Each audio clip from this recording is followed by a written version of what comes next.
नमस्ते, मैं हूं पूनम गौड़ और आप देख रहे हैं oneworldnews.com की प्रस्तुति उन ग्रहों की बातें।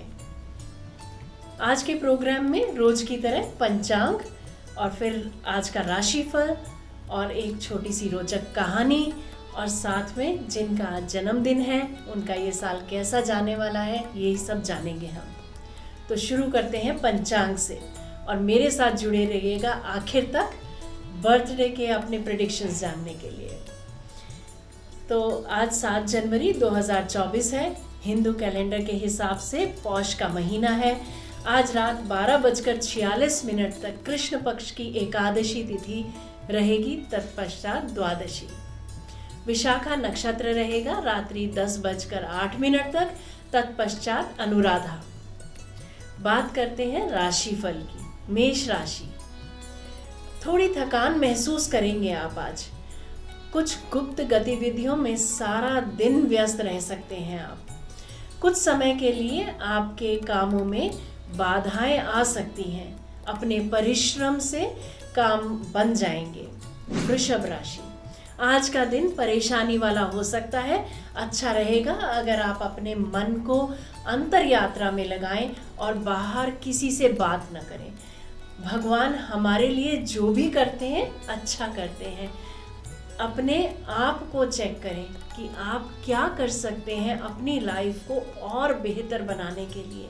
आपको आज अगर लॉसेस होते दिख रहे हैं तो उन्हें भी स्वीकार कीजिएगा और कुछ इस घटना से सीखना चाहिए।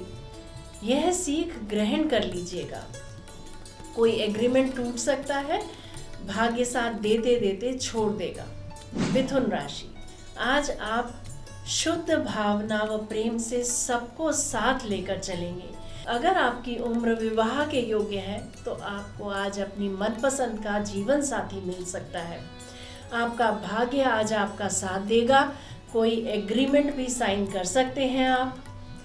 बात करते हैं कर्क राशि की। बेरोजगारों को नौकरी मिल सकती है आज। अगर आप रजिस्टर्ड मैरिज करना चाहते हैं तो आप आज ऑफिस जाकर उनके प्रोसीजर्स की जानकारी ले सकते हैं या विवाह भी कर सकते हैं। प्रोफेसर्स, टीचर्स, एक्सपोर्ट के बिजनेस वाले, सबके लिए प्रोफेशनली दिन अच्छा है। किसी भी प्रकार की बहस ऑफिस में महंगी पड़ सकती है। शांत रहकर अपना काम करते रहें। सिंह राशि, धर्म कर्म के कार्यों में रुचि बढ़ेगी। तीर्थ यात्रा पर जा सकते हैं आप। भगवान की कृपा पाकर आज आप किसी रोग से मुक्त हो सकते हैं। विद्यार्थियों को उच्च शिक्षा में बाधा आ सकती है। विदेश यात्रा में भी बाधा आ सकती है। कन्या राशि, खान पान का ध्यान रखें। स्वास्थ्य खराब हो सकता है। वाहन न चलाएं। यात्रा से बचें। एक्सीडेंट होने के चांसेस बनते हैं। शिक्षा में बाधा, फर्नीचर व घर के अप्लायंसेस खराब हो सकते हैं। करप्शन व चीटिंग से बचें। बात करते हैं तुला राशि की। पब्लिशिंग के फील्ड के लोगों के लिए दिन बहुत अच्छा है। लाभ होगा। ट्रांसफर ऑर्डर आ सकते हैं आज। जीवन साथी से दूरी रह सकती है। नौकरी से परेशानी। बात करेंगे वृश्चिक राशि की। वाक सिद्धि से कार्य बनते दिख रहे हैं। लोन से गोल्ड आर्टिकल्स खरीद सकते हैं आप। ज़रूरत से ज़्यादा मेहनत करनी पड़ सकती है। शेयर मार्केट के लोगों को लाभ होता दिख रहा है। आज कला के क्षेत्र के लोगों को, खेल के जगत के लोगों को लाभ मिलता दिख रहा है। धनु राशि की बात करते हैं। आज के दिन आप सब कार्य अपनी सूझबूझ से, मेहनत से बनाएंगे। विद्यार्थियों के लिए दिन आज अच्छा रहेगा। आज आपकी माँ आपसे मिलने। मकर राशि, सीक्रेट प्लान्स पर काम करेंगे आप। छुपी योजना या किसी को दी गई चीज़ या वापस मिल सकती है। घर से दूर जा सकते हैं आप। घर भी बदल सकते हैं। ट्रांसफ़र होते होते रुक जाएगा। माँ की सेहत का ख्याल रखें। कुंभ राशि, लालच में आकर आप एडवांस में रिजर्वेशन करा सकते हैं किसी जगह का। मित्रों के साथ चाय पर चर्चा हो सकती है। आज के दिन आपका भाग्य आपका साथ देता दिख रहा है।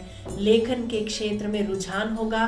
कोई चेक भी साइन कर सकते हैं आप। मीन राशि की बात करते हैं, उच्च पद प्रतिष्ठा के लोगों से लाभ होगा।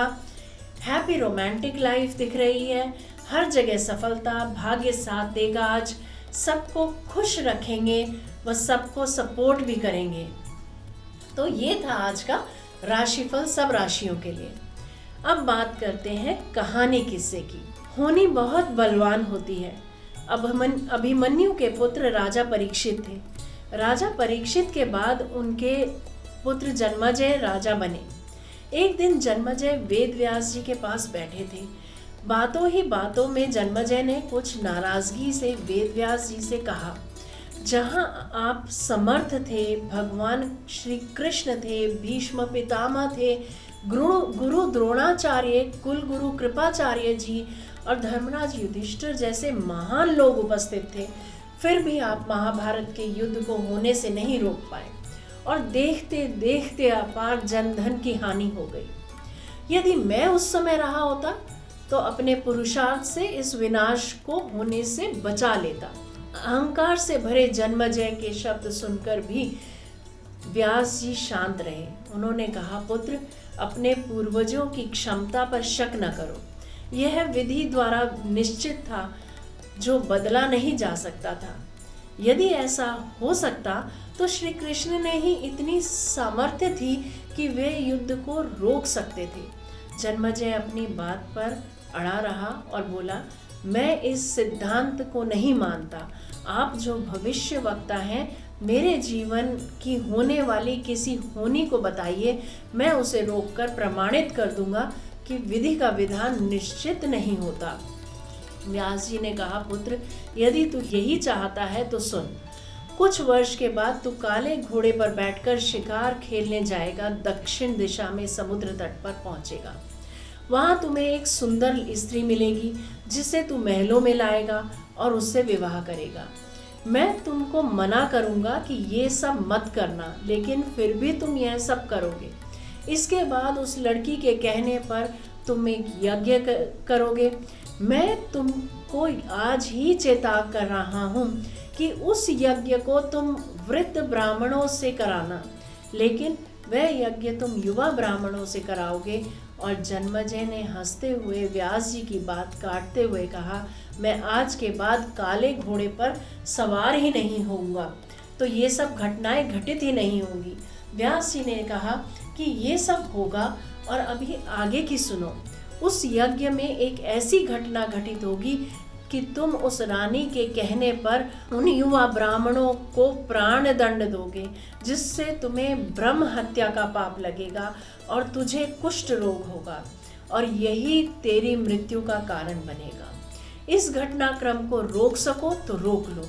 वेद व्यास जी की बात सुनकर जन्मेजय ने एहतियात व शिकार पर जाना छोड़ दिया, परंतु जब होनी का समय आया तो उसे शिकार पर जाने की बलवत इच्छा हुई।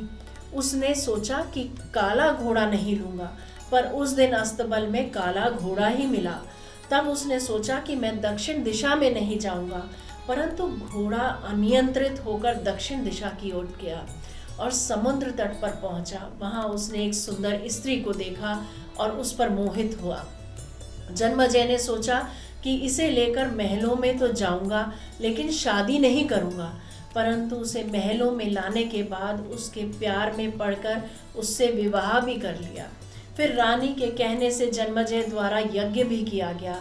उस यज्ञ में युवा ब्राह्मण ही रखे गए।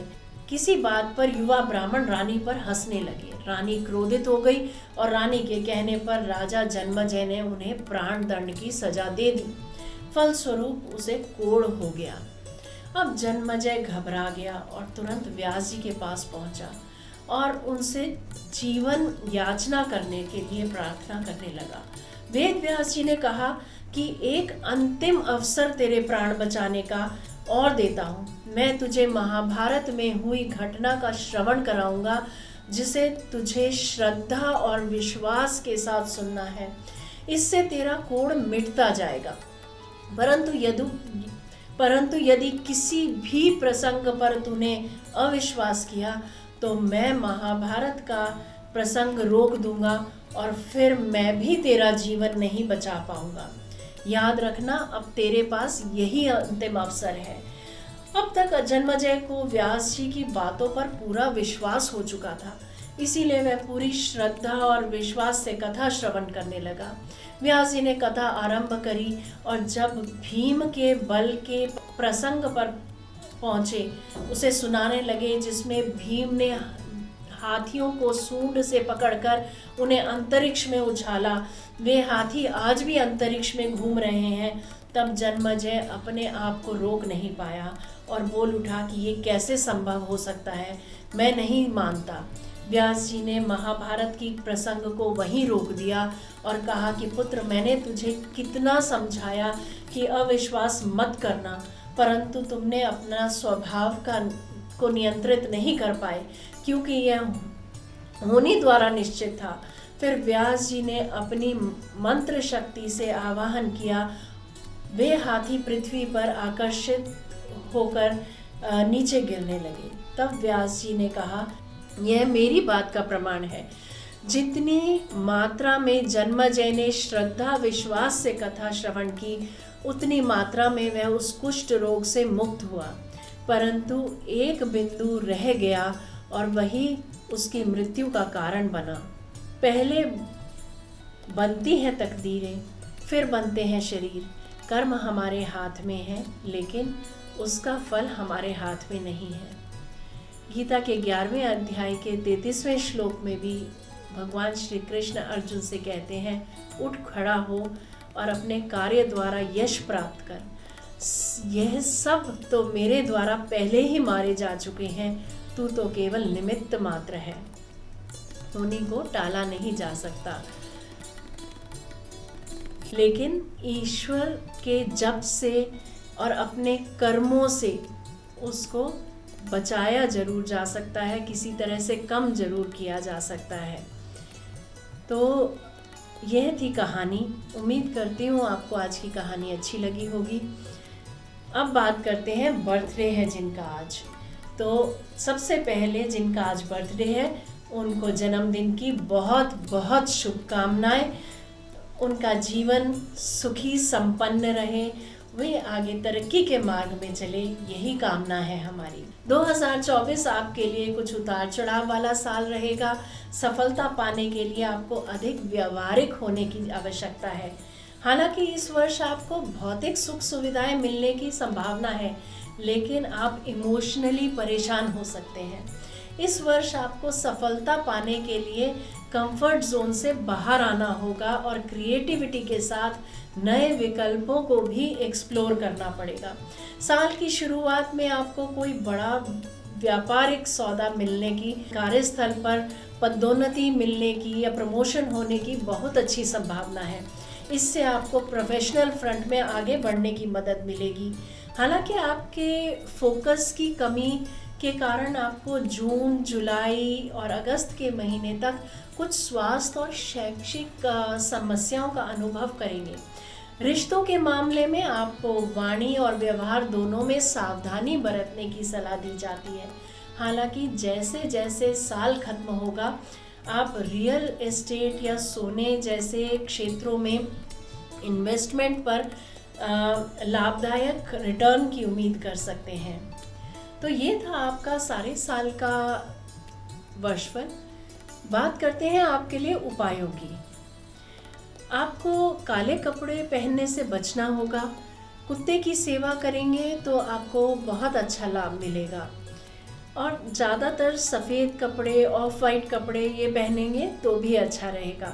अगर ये सब नहीं कर सकते तो अपने साथ एक सफ़ेद रुमाल आप रख सकते हैं या हाथ कलाई में सफ़ेद धागा बांध सकते हैं। क्रिस्टल की माला आप पहन सकते हैं, वो भी आपको लाभ देगी। उम्मीद करती हूँ आपको आज का ये प्रोग्राम मेरा पसंद आया होगा। अगर आपको मेरा ये प्रोग्राम पसंद आया है तो इसे लाइक, शेयर, सब्सक्राइब कीजिएगा, बेल का आइकन जरूर दबाइएगा और हर रोज मेरे साथ जुड़े रहिएगा oneworldnews.com की प्रस्तुति उन ग्रहों की बातें में। नमस्ते।